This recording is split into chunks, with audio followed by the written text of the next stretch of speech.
Hello everyone, welcome back to my channel. Today we're going to be looking at a Ghost Rider from Toybiz. This figure was released in 1996. As you can see here, I think you can't really tell too much. And when I do the up close, you can you'll tell a little bit better. But his skull has like the glow in the dark effects. I don't believe these do. And this is actually the exploding Ghost Rider from the 1996, and you'll see what I mean by that later when I do when I go over the paint job and things like that, the details of the figure. But right now we're getting a nice 360 view of the figure.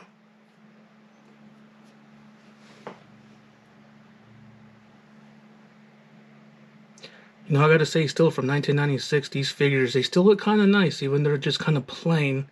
And we'll go over all that stuff a little bit here later, but they still look nice though. Nice to have nice little old school Ghost Rider in the collection as opposed to the newer ones. So what we're going to do now is we're going to take Ghost Rider off the turntable and take a look at everything the figure comes with. Alrighty folks, so this is everything that the figure comes with. He comes with, it almost looks like a flame shield that's made out of flame, whatever you want to call it. It's a shield. It's supposed to be like fire. It has really nice detail to it, actually. For it being a 1996 figure, really nice detail. You can tell. I mean, when I'm in detail, I mean, you can tell that it's it's just cut out nice, and has they put a lot of work into it. That's what I really want to say, with the orange and the yellow and the little pieces cut out to make it look like the flame. And he holds it on, right here. You slide one of his hands in there, and that's how he holds it. That's exactly how he holds it. Nothing special. He's not holding on to anything. It just kind of slides on. It does spin, which I don't really know what was the purpose of the spin, but I like that it's in there. I mean, there's no reason not to have a spin in there. So, I do like that they included that in there. I mean, it is just kind of plain in the back, but it's not really what you see. You do see the front. So, he comes with that. And he also comes with the custom Ghost Rider comic book. As you can see, it says Marvel Comics number 11 Ghost Rider. I don't know if this is exactly it. It's a custom one. I mean, to the point where the inside, it tells a little story. I mean, it really tells a nice little story of one of the comics. Like if you were reading the comics, it's just really small that it came with the figure. I think there's only, let's see, I mean, if you want to talk about pages, there's only 2 pages inside, and then a total of 4 pages. So you got 1, 2, 3, 4, 5, 6 things to look at and read, which is nice. And I mean, look, I mean, they're not bad for it being in 1996, and then they put it down this much. So here in the back, you can see all the figures that there is. I do have a few that I'm going to, I'm sorry, I was looking at from the side. As you can see here, I do have a few, not many, of the Ghost Rider from the Toybiz era that I will be, reviewing and things like that. I wish I could have got more, but the more I started looking for it, the more I was like, nah, I'm not gonna. I just wanted to collect the ones that I kind of liked from the Toybiz, and then I started collecting other Ghost Riders. So yeah, that's the 2 things that it comes with. Not bad, considering what the figure does, and I'll go over here shortly. Can't really ask for more for what it is. So what we're gonna do next is get the figure and take a closer look. Alrighty, folks. So here he is, Ghost Rider. I have a good, nice view up front of him. What I'm gonna do is kind of move the camera back a little bit, and then I'm gonna bring it up and then face it down. So the only reason I'm doing that is so I can grab the figure and get close to him like this. So as you can see, yeah, the skull, I mean, don't get me wrong, this is just a really small, considering the newer figures we're getting from Marvel Legends and Diamond Select, this is just a really plain, dull figure. But overall, I mean, you can't really, for a 1996, this figure is 30 years old, a little bit over 30 years old. That's just a ridiculous amount of years, and it still holds up. I mean, like, the skull's really nothing to write about. I mean, it's just a plain little skull, and then they put the the flames in the back to make it look like it said it's on fire, when it should be his head being on fire, not the back of his head being on fire. So, but I do like that they included the glow in the dark thing, and I like that they put the little details in the eyes, and you can see where the nose was supposed to be, in the teeth. So the rest of the body is just all kind of one color, minus minus the little flame effects by the waist, which they try to do also, orange and yellow. And then he kind of has like this little belt that goes all the way around his, his body right there. It's all silver minus, minus the little orange part right there. It's like the little belt buckle. Like I said, aside from that, the rest of his body is just one plain color, aside from the accent of the light blue. I mean, it's like, kind of like a bodysuit, I guess. I guess he was going scuba diving or something that day. No, that's just the way, the figures were made back in the day. And that's pretty much what the figure was wearing back in the day, too. He was wearing really skin-tight stuff. They're not like the newer, like, take, for instance, the Punisher. When we first see the Punisher, he has skin-tight suit on, And then now, and that's in the first appearance of, in Spider-Man. And now, on the Netflix Daredevil, he's wearing his combat boots, nice cargo pants, big old trench coat and stuff like that. So they come a long way. Other than that, there's not really much to write off about this figure. I mean, I do like you can still see the little pockets right there. And you might be wondering what this pocket's for. When I said earlier, when I did the introduction to this figure, I called him the Exploding Ghost Rider. And what that means is when you press this button, let me put his hands up just a little bit. When you press this button, let's see if we can get a good view. Oh. He falls apart completely. The only thing that stays intact are his legs.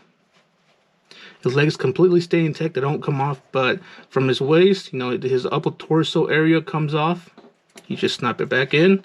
His head comes off, and these all just snap back in. See? And both of his arms fly right off. I don't know what was the reason for this, but like I said, this is the Exploding Ghost Rider, and I'll do it again from the front. I'm trying to get a good point so you can kind of explode all together.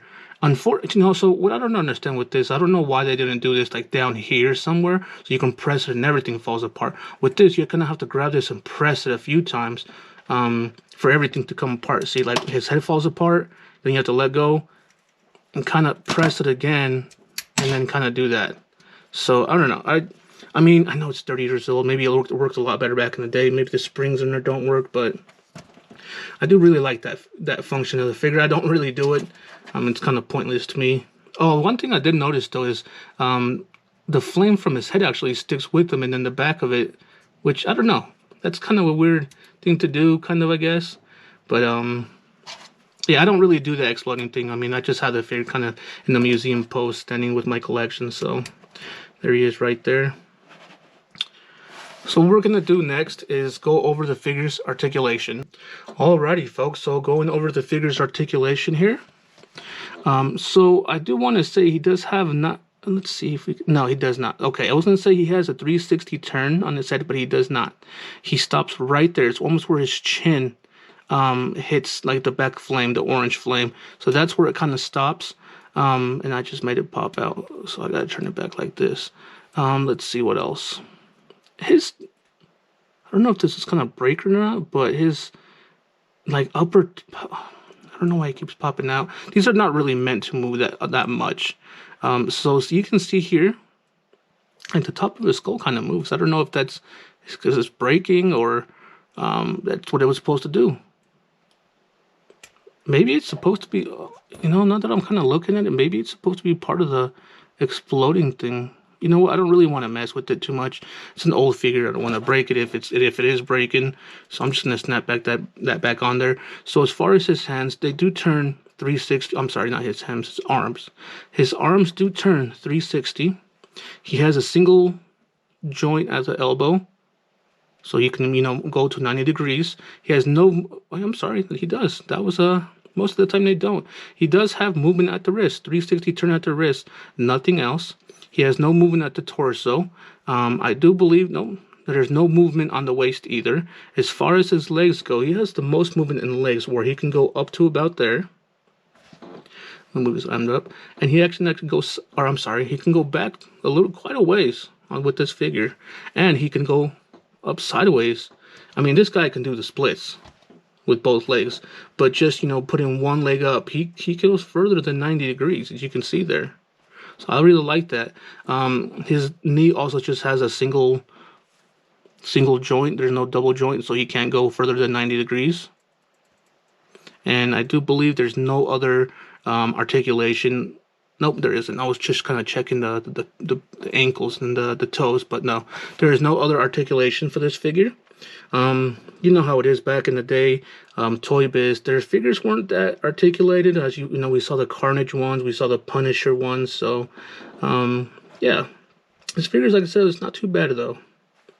I am not gonna do any comparisons with this, with this figure with the Punisher one, which I could, or the Carnage ones. But what I am gonna do is I am gonna do not with this video, but the next couple Ghost Riders that I do, the next couple Ghost Rider figures that I review, I will be doing a comparison with those figures. So I won't be doing a comparison with this figure with any other, because I haven't reviewed any other Ghost Riders. I kind of want to stick with, I don't want to just start bringing in a whole bunch of figures. Can you imagine the last, I don't know, 30, 35 figures that I reviewed, start doing every review with this one? So that's why I'm going to stick with, if I'm doing a Ghost Rider and have multiple Ghost Riders, I'll review them all and do a comparison to all of them. So what we're going to do next is just kind of end the video. Alrighty, folks, so there he is, Ghost Rider from Toybiz, released in 1996.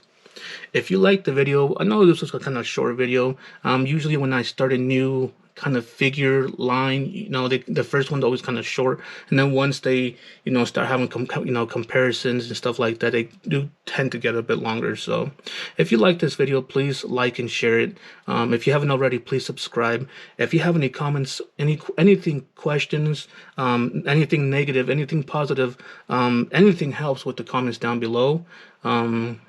I also do ask that if you do watch the videos, please watch them all the way through. It helps YouTube kind of circulate the videos and not kind of take them out of circulation. Also, if you do want a sneak peek and to see what I'm going to be posting next, what video I'm going to be doing next, I do post those on Instagram. So if you want to give me a follow on Instagram, I will leave the description in the link below.